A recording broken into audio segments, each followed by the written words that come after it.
할렐루야. 예, 우리 좌우에 계신 분과 좀 멀리 계시지만 눈 인사라도 이렇게 하면서 성령 충만하십시오, 이렇게 한번 인사하면 좋겠습니다. 성령 충만하십시오. 성령 충만하십시오. 오늘은 요한복음 4장의 말씀 내용을 가지고 여러분들과 영혼의 생수라는 제목으로 하나님의 은혜 나누기를 원합니다. 여러분, 제가 이 설교 도입부 이야기를 준비하면서 참 망설였지만 한번 써봤습니다. 여러분들 안 믿으실 것 같은데요, 제가 예전에 한창 수영을 하던 때가 있었습니다. 지금은 못하지요. 근데 한창 할 때는 수영 레인이 있으면 한 1km 정도는 쉬지 않고 논스톱으로 왕복을 했었던 때가 있습니다. 못 믿으시네요.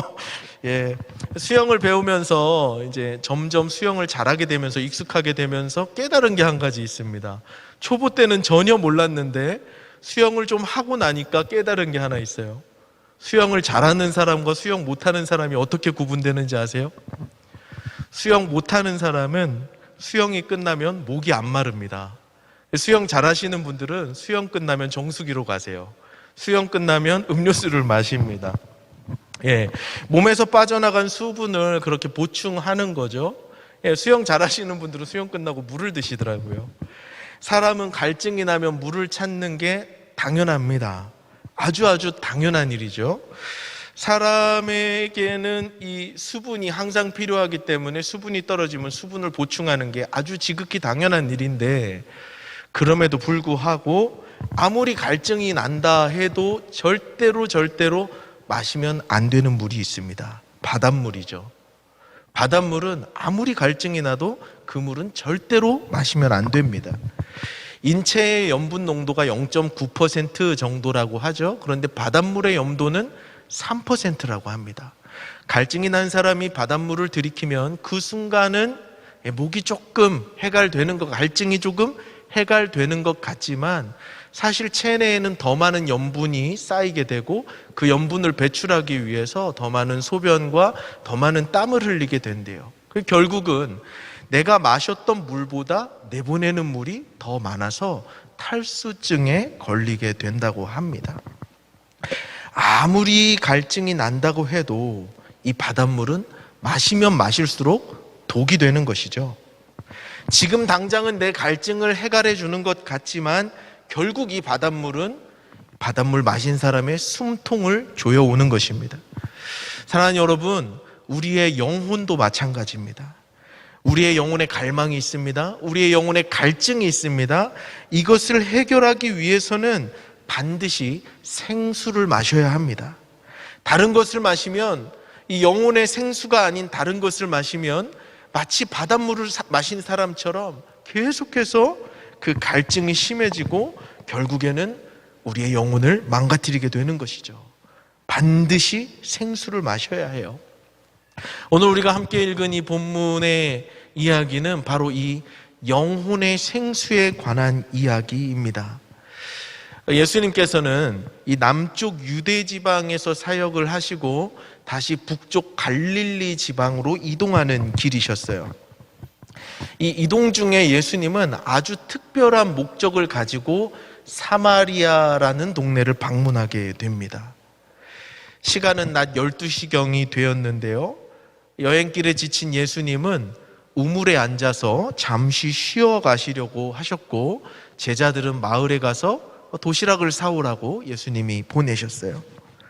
예수님 혼자 우물에서 쉬고 계시는 바로 그때 물동이를 이고 한 여인이 한낮에 그 우물가로 걸어 들어옵니다. 그리고 목이 마르셨던 예수님은 그 여인에게 물 한 모금을 요청하세요. 그리고 그 두 사람 간의 생수에 대한 이야기가 시작됩니다. 이 여인은 굉장히 사연이 많은 사람이었어요. 남편이 5명이나 있었고 또 사마리아 여인이었어요. 수많은 인생의 문제를 안고 살아가던 이 여인은 이 예수님과의 잠깐의 만남을 통해서 영혼의 생수가 무엇인지를 발견합니다. 그리고 과거의 삶과는 180도로 다른 완전히 새로운 삶을 살게 되죠. 사랑하는 여러분, 저는 오늘 이 밤에 저와 여러분이 이 여인처럼 예수님을 만나고 우리 영혼에 마르지 않는 생수를 발견하게 되는 복된 시간이 될 수 있기를 주님의 이름으로 축복합니다. 우리 다시 한번 인사 나누겠습니다. 영혼의 생수를 마십시오. 마시십시오. 예, 좋습니다. 먼저 이 여인이 어떤 여인이었는지 조금 더 자세히 들어가서 알아보기를 원합니다. 한 세 가지 정도로 이 여인의 특징을, 이 여인의 삶을 이 성경이 우리에게 가르쳐주고 있는데요. 첫 번째는 7절 말씀에 보니까 이 여인은 사마리아 지방에 사는 사마리아 출신, 사마리아 여인이었다라고 말하고 있습니다.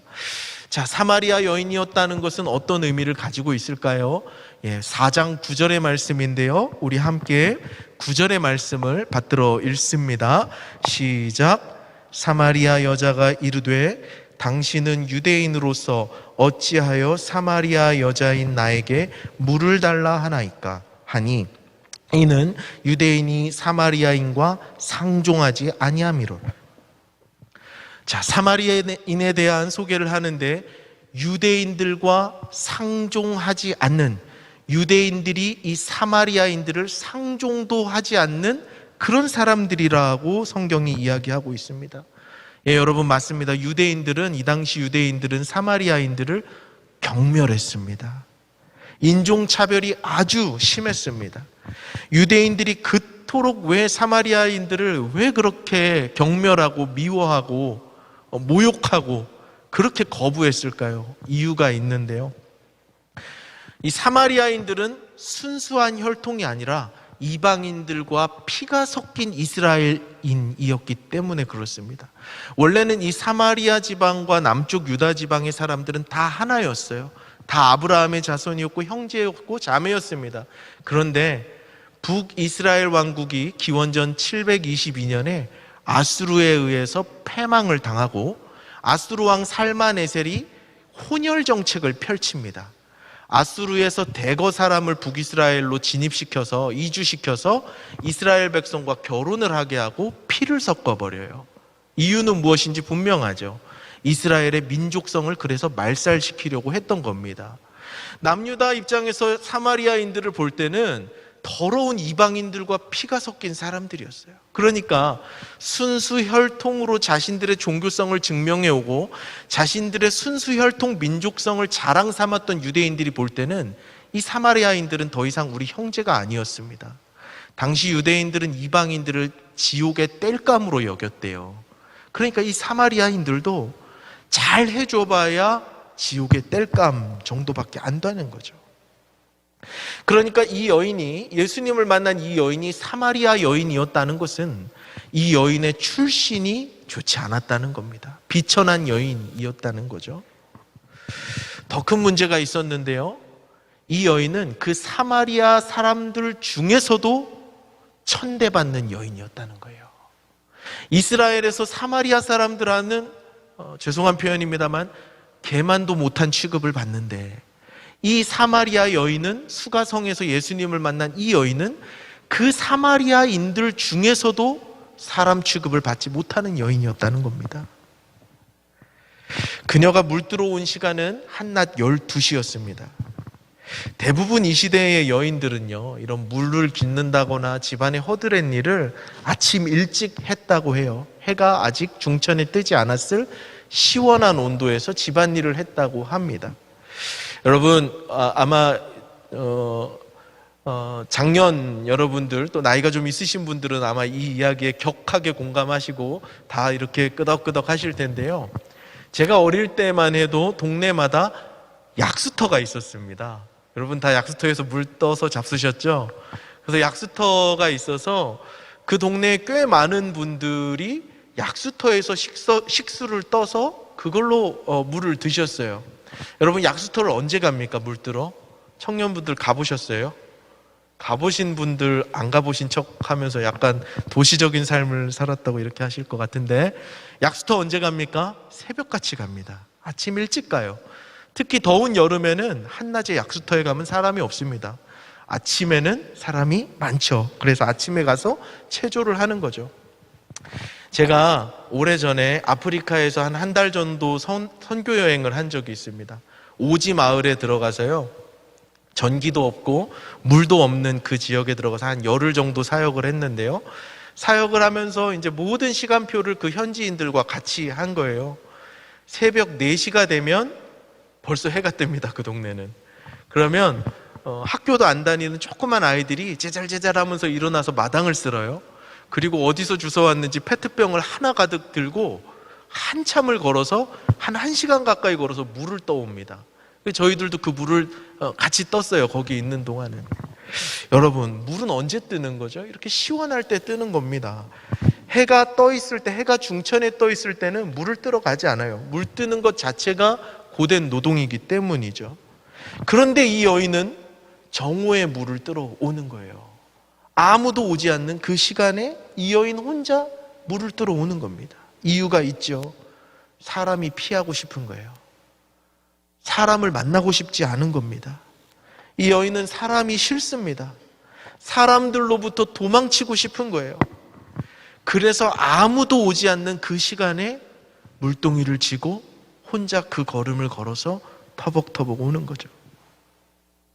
한낮에 뜨거운 태양이 사람들의 정죄하는 시선보다는 견딜만 했던 것 같아요. 우리가 이미 잘 알다시피 이 여인은 남편을 5번이나 바꾼 여인이었습니다.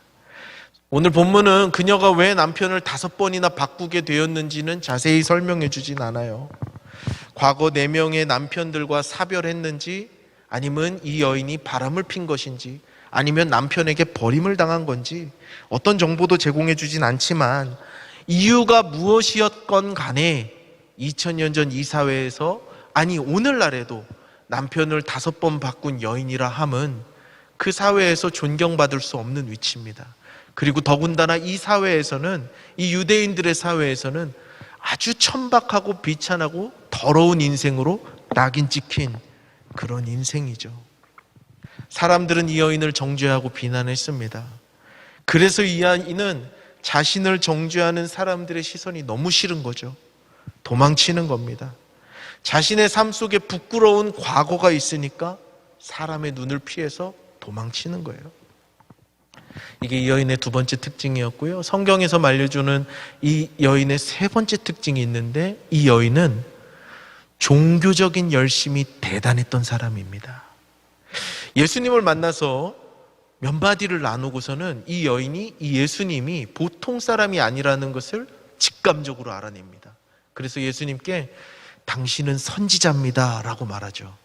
그리고 나서 예수님이 선지자인 것을, 예수님이 보통 사람이 아닌 것을 인식하는 순간, 이 여인 안에 이 오랫동안 묵혀왔던 아주 중요한 질문 하나를 던지는데, 그 질문이 오늘 20절에 나와 있습니다. 20절의 말씀 한번 같이 읽어보겠습니다. 본문 20절, 4장 20절의 말씀인데요. 제가 아마 슬라이드를 준비를 안 했나 봅니다. 제가 읽어드리겠습니다. 이 여인이 예수님께 이렇게 질문합니다. 우리 조상들은 이 산에서 예배하였는데 당신들의 말은 예배할 곳이 예루살렘에 있다 하더이다. 그 당시에는요, 사마리아인들과 유대인들과 어떤 대립적인 관계고 서로 비난하는 관계였기 때문에 이 두 민족 간에, 두 족속 간에 신학적인 이슈도 있었어요. 사마리아 사람들은 사마리아에서 가까운 그리심산이 예배하는 처소라고 생각했고, 남쪽 유다 지방 사람들은 무슨 소리냐, 다윗의 예루살렘이 여기 있는데 다윗의 예루살렘이 예배드리는 장소다 하면서 그 두 족속 가운데 예배드리는 장소를 가지고 신학적인 논쟁이 있었습니다. 이 여인은 이게 궁금했던 거예요. 그래서 예수님을 선지자로 알아보는 순간 그 질문을 합니다. 여러분 생각해 보십시오. 만약 이 여인이 습관적으로 종교 생활하고 습관적으로 예배를 드리고 습관적으로 성소를 가는 사람이었다면 이 질문을 이 순간에 했을까요? 그렇지 않았을 겁니다. 이 질문은 이 여인의 깊숙한 곳에 자리 잡고 있었던 질문이었던 거예요. 그녀 안에 이 종교적인 갈급함이 있다는 거죠.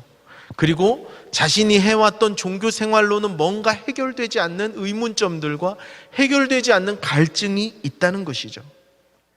여러분 영화 밀양을 보셨어요? 아마 청년분들은 안 보신 분들이 많으실 것 같고 뒤에 계신 분들은 보신 분들이 꽤 많을 것 같은데, 영화 밀양을 보면요, 주인공 전도연 씨가 불의의 사고로 아들을 잃잖아요.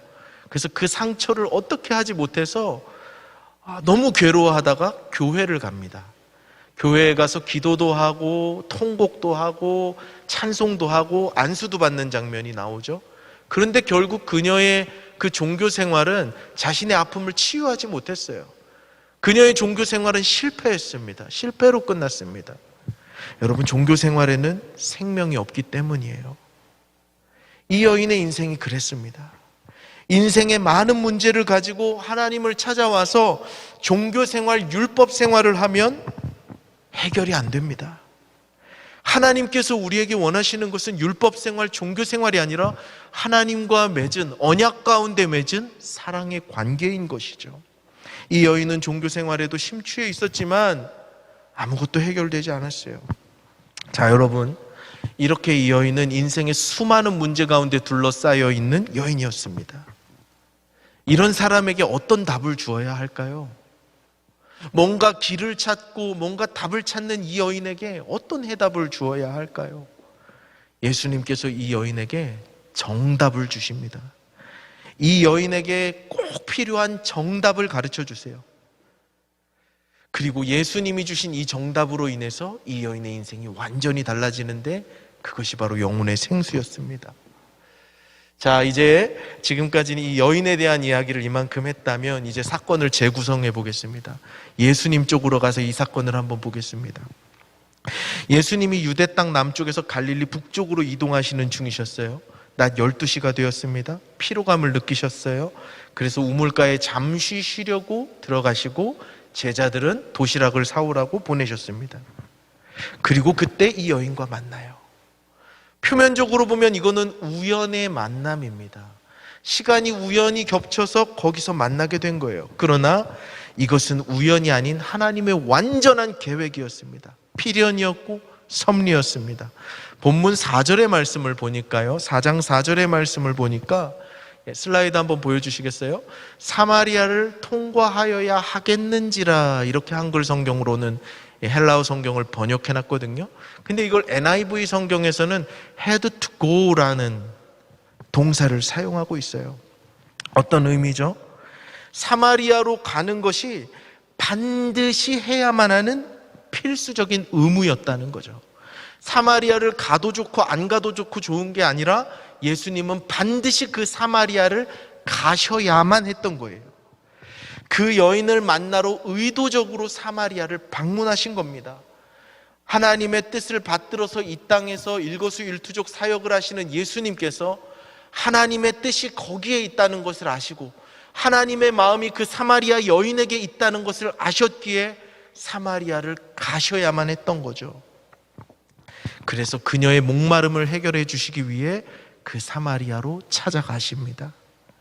여러분, 여기서 중요한 것은요, 예수님을 이 여인이 찾아온 게 아니라는 거예요. 이 여인이 자발적으로 예수님 앞에 나온 것이 아니라는 겁니다. 예수님이 이 여인을 찾아오셨어요. 사랑하는 여러분, 예수님은 목마른 사람들을 찾아오십니다. 인생에서 해결되지 않는 문제가 있고 해결되지 않는 오랜 기도 제목에 산적해 있는 그 사람들, 예수님이 찾아오세요. 세상은 나를 사마리아인이라고 낙인을 찍고 나의 인생이 더러운 인생이라고 낙인을 찍고 죄인이라고 낙인을 찍고 온 세상은 나를 버려도 나의 인생, 버림받은 것 같은 내 인생을 예수님은 찾아오시는 거예요. 예수님이 찾아오셔서 우리의 목마름을 해결하시고 우리의 영혼의 갈증을 해결해 주시는 것입니다. 사랑하는 여러분, 오늘 이 예배 가운데 예수님께서 저와 여러분을 찾아오신 줄로 믿습니다.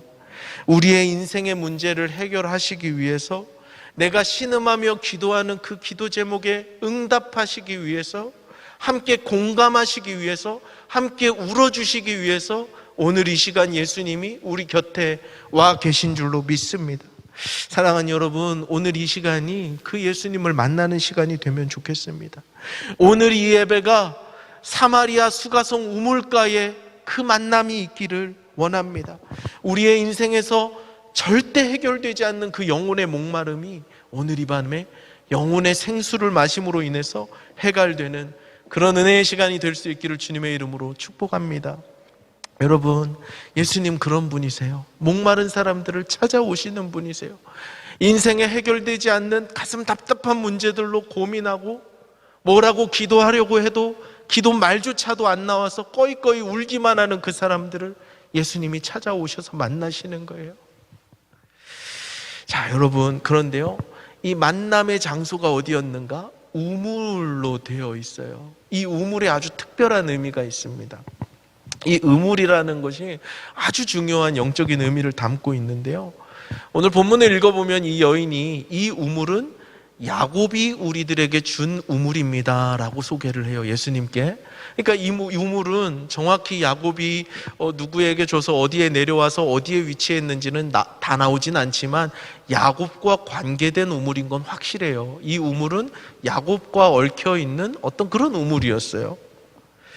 여러분, 성경에 우물이라는 단어를 찾으면 곳곳에 많이 등장하는데요, 가장 많이 나오는 책이 바로 창세기입니다.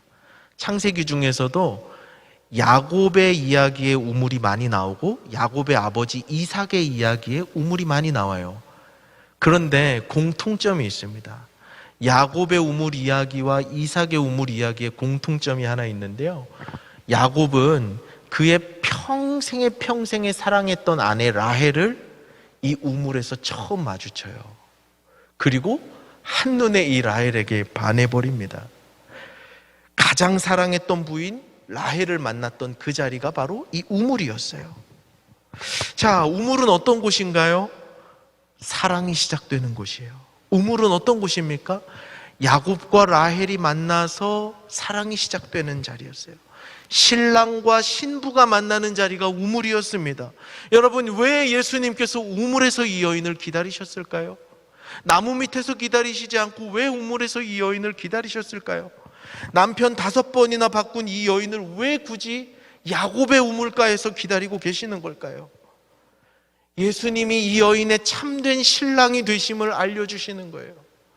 네 영혼의 참된 신랑은 수많은 남자들이 아니라 나다라고 말씀해 주시는 겁니다.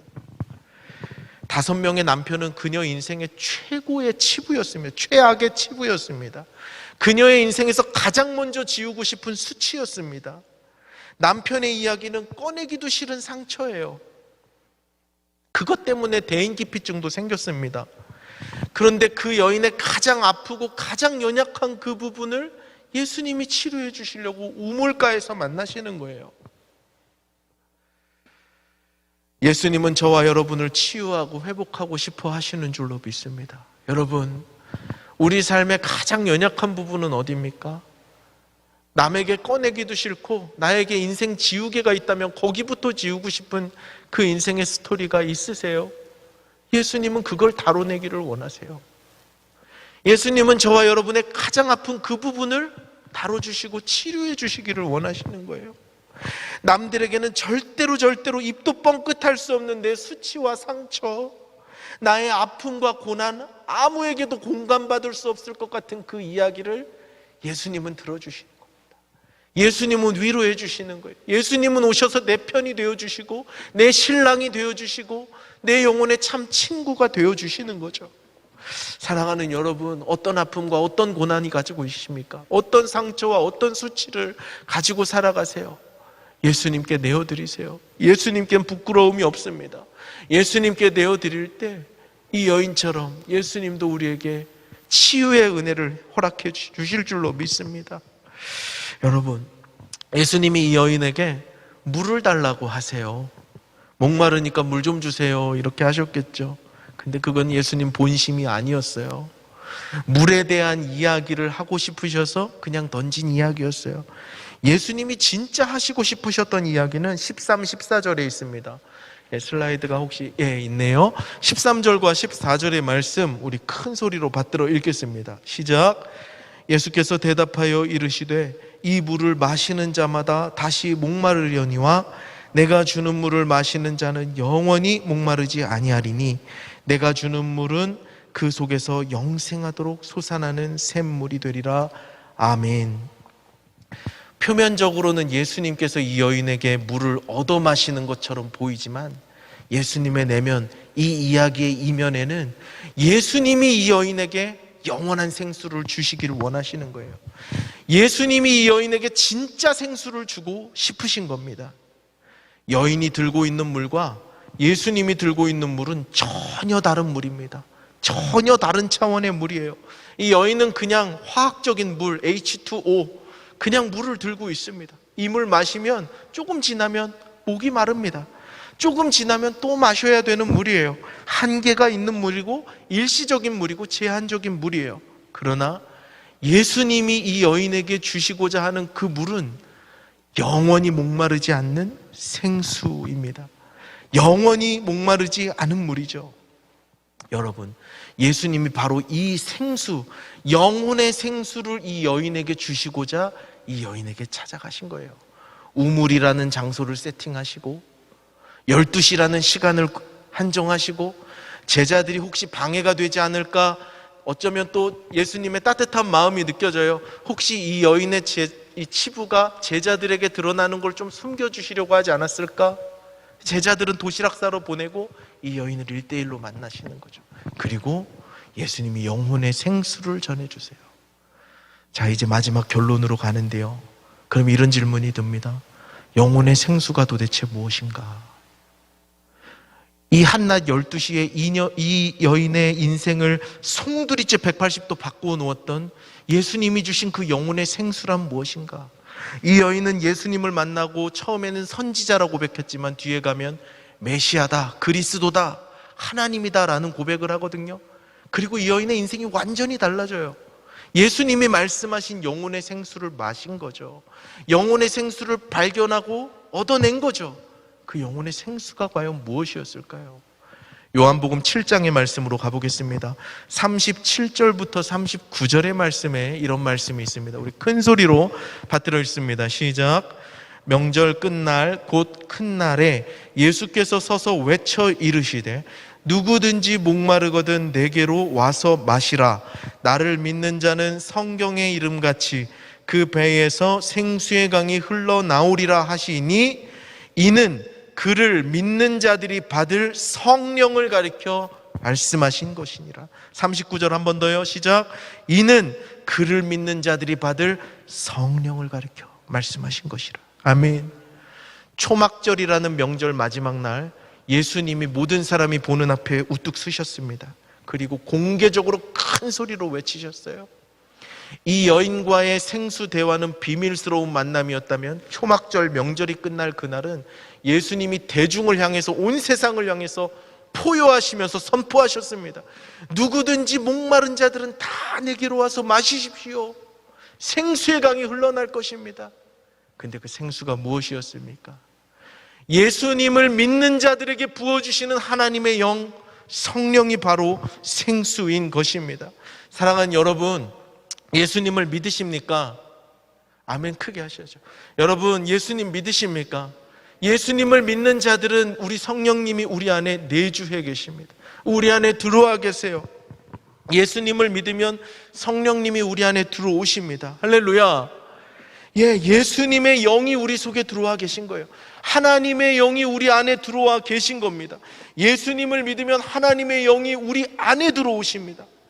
그것이 바로 생수인 것이에요. 생수는 성령입니다.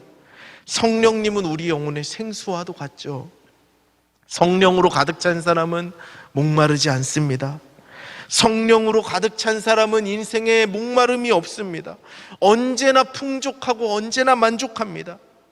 다른 것 다 없어도 성령으로 충만한 사람은 부자입니다.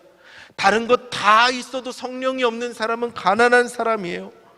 성령으로 충만한 사람은 가난한 중에도 부유하고 병상 중에서도 강건하고 고난 중에서도 기뻐하는 줄로 믿습니다. 성령이 없으면 마음이 빈곤한 거예요. 성령이 아닌 다른 것으로는 우리의 영혼을 채울 수가 없습니다. 성령이 아닌 다른 것으로는 우리 영혼의 목마름이 해결되지 않는 것이에요. 여러분, 어떤 사람들은요, 이걸 몰라서 소유로 내 영혼의 갈증을 채우려고 해요. 인간마다 영혼의 목마름은 누구나 다 가지고 있는데 이것을 소유로 채워보려고 합니다. 사람들은 쉽게 생각합니다. 내 소유가 넉넉해지면 내 인생의 갈증이 끝날 것이라고 착각하죠. 절대 그렇지 않습니다. 대기업에 다니는 모 회사원이요, 연봉이 고액 연봉이니까 어릴 적부터 좋아하는 피규어를 하나 둘 사서 모으기 시작했대요. 너무 기뻤대요. 근데 이 금액이 너무 불어나니까 와이프에게 비밀로 하려고 컨테이너 건물을 하나 따로 마련하고 거기에 피규어 전시장을 만들어서 수억 원어치의 피규어를 모아놓고 퇴근길에 들러서 그거 보고 감탄하고 간답니다. 여러분, 그러면 이 사람의 갈증이 해결될까요? 절대 그렇지 않습니다. 절대 아닙니다. 소유가 늘어가면 늘어갈수록 내게 있는 것에 만족하기보다는 내게 없는 10개가 더 보이는 것이죠. 아무리 걸어가도 잡을 수 없는 무지개처럼 내 소유가 늘어나도 내 영혼의 갈증은 해결되지 않는 법입니다. 관계, 사랑의 관계, 친밀한 관계로 갈증을 채우려는 사람도 있어요. 타인과의 관계로 인해서 내 영혼의 갈증을 채우려는 사람도 있어요. 하지만 아무리 친밀한 관계라 할지라도 우리 영혼 근저에 있는 그 공허함은 채울 수가 없습니다. 우리 영혼에 있는 깊은 목마름은 어떤 사랑도, 인간의 사랑도 채울 수가 없는 법이에요. 아무리 친구가 많아도, 아무리 팔로워가 많아도, 하루에 수백 통의 카톡의 메시지를 수십 명의 친구들과 주고받아도 내 영혼 깊은 곳에 있는 그 갈증은 해결되지 않는 거예요. 외로움은 해결되지 않습니다. 하루 종일 인스타그램과 페이스북을 돌아다니며 좋아요를 누르고 댓글로 공감을 하고 해도 집에 들어오면 그 허전함과 외로움은 어떤 것도 채워주지 못해요. 종교적인 열심으로 이 허전함을 채우고 갈증을 풀어보려는 사람도 있습니다. 율법적인 종교 생활에 얽매여 있죠. 그래서 현실을 도피해버립니다. 한 주 168시간의 대부분을 종교 생활로 도배를 해보지만 영혼의 갈증은 해결되지 않아요. 이 여인처럼요. 왜 그럴까요? 성령으로 채우지 않았기 때문입니다.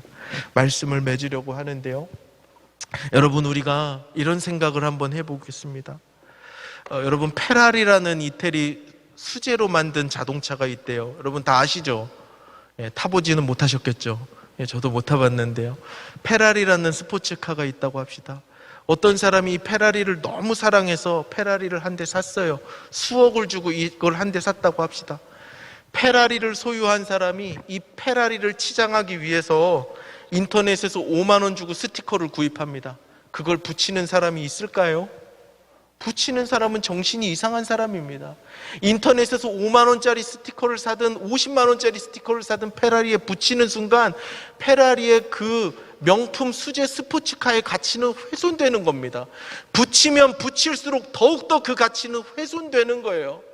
사랑하는 여러분, 예수님께서 말씀하시기를 한 사람의 목숨이 천하보다 귀하다고 말씀하셨어요. 우리의 영혼이 천하보다 큰 것이에요. 우리의 영혼이 천하보다 큰데 천하를 채운들 만족하겠습니까?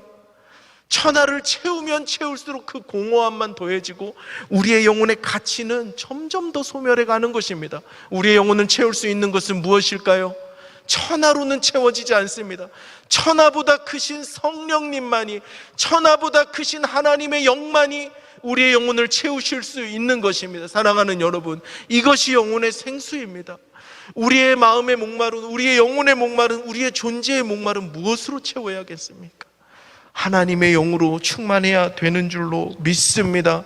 사랑하는 여러분, 하나님의 영으로 우리의 영혼이 가득할 때 우리의 인생의 모든 질문과 갈증은 사라집니다.